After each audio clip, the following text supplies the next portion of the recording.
Morning, Robert Kraft's foundation to combat anti-Semitism unveiling a new ad campaign that's unifying athletes across major sports leagues in the fight against anti-Semitism and hate. Time out, time out, time out, time out, time out! Listen up, get tight! This is the most important timeout I've ever called. Things are getting out of control out there, and we need to regroup. Hate. Hate is winning out there. Not on these fields. In our communities. On our streets. In our schools. And we need to stop it. So let's take this moment to change the momentum. and call a timeout On hate. Together. Together.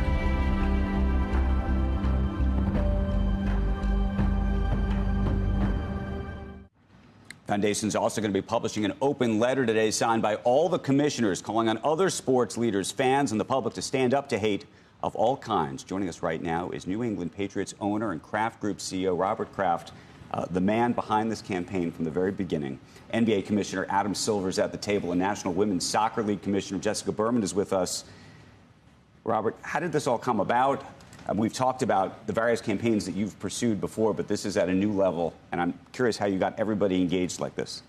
Well, we started this foundation back in 2019 because I saw signs in the country of things happening here that happened in Germany back in the 30s, and I didn't want a repeat of the 40s. And we've tried to, most Americans are good people. They just have to be educated to stand up and not be silent, the way Martin Luther King said in I Have a Dream speech. And the purpose of our foundation is to try to bring all people together and stop the hate that's building. We have enlarged the campaign to cover all hate because I think what's going on now in the country is I've never seen, I think I'm the oldest person at this table, and I've never seen anything like this, and I'm concerned what happens after the election, what'll happen. And we were asked by the White House to gather sports groups together and try to see what we could do to bring everyone together. And out of a meeting of 80 people, we got the commissioners together in January, and it's the first time in history all the sports leagues have come together to support this campaign to fight all hate. Was this easy to sign on to? Was there debate about what the campaign should look like, how to address this idea of all hate? Obviously, this started as a campaign to address anti-Semitism. What was the thinking? There wasn't debate. It came together very quickly.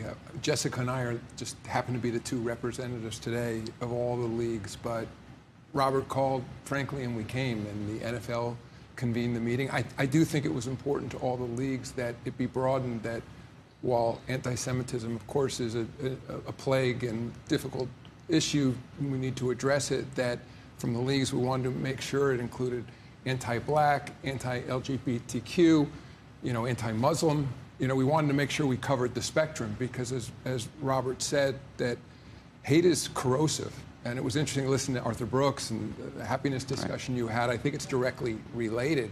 And one of the things that Robert has pointed out in his group, first of all, the data is up. I mean, you guys were talking about empirical data last time. If you look at, the federal numbers on hate crimes, they're up across the board. And so at least as one statistical category, but what we saw as an opportunity is that using sports, that if people can sort of stay aware and pay attention when they're in the presence of hate and call it out, frankly, so there's that, just saying, a call to action. Right. And number two, I think it's important that people understand that even if that the hate isn't directed at you or a group that you're a member of, it's corrosive to all of society and really the underpinnings of our democracy.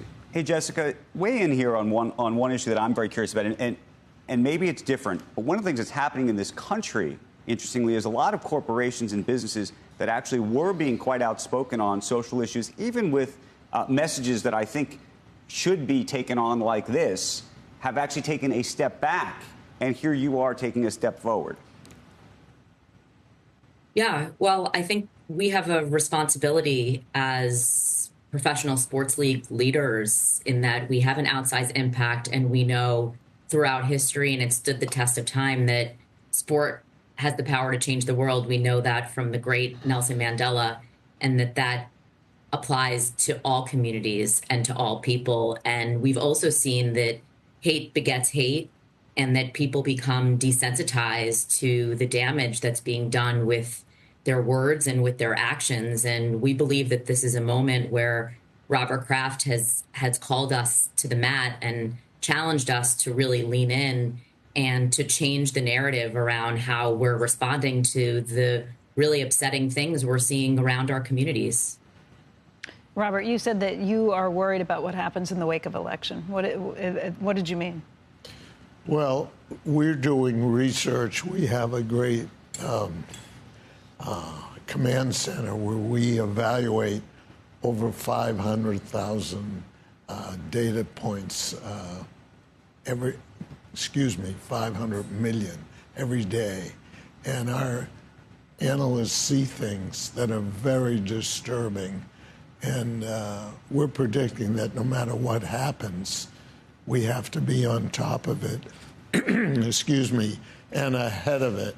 And most Americans really are good people, but what's happening now is people are afraid to stand up. And I'm so proud of these sports commissioners all coming together for the first time and using the power of their platforms to help spread this mission. We want this country to still be open and give everyone the opportunity to achieve the way they want. And now there's a lack of empathy. People aren't discussing their differences. They're just going their, their own way. And we have to stop it. The data points that you follow, these 500 million data points, it's social media, it's traditional media. What else are you, I'm assuming that's what you're following. Yeah, we're following everything. Well, we have this site that brings in data from 300 million different websites throughout the world. And it's really unique. We're able to tell college campuses what's going on in their campuses before their security people see it. The former President Claudine Gay, when she came and visited us, she said, wow, you have information that our security people don't have. This is days before. And so we're working now with different universities that we're partnering with to make them aware of what's going on, and then they decide how they deal with it. It's sad that you knew it long before a lot of the college presidents, because obviously it was there. Well, it starts with anti-Semitism, and as we say, that's the canary in the coal mine. But they had to know. They had to know some of this, I think, because of the, people that have been hired and the undercurrent of what was going on. October 7th, I guess, crystallized everything, but, it was there. I think October 7th unleashed what was boiling underneath. Right, but you had no idea. Never come out. No idea that she had to hear it from you. Well, it's actually scary to see what's going on since then, and the misinformation, and how groups could support a group like Hamas, who are terrorists.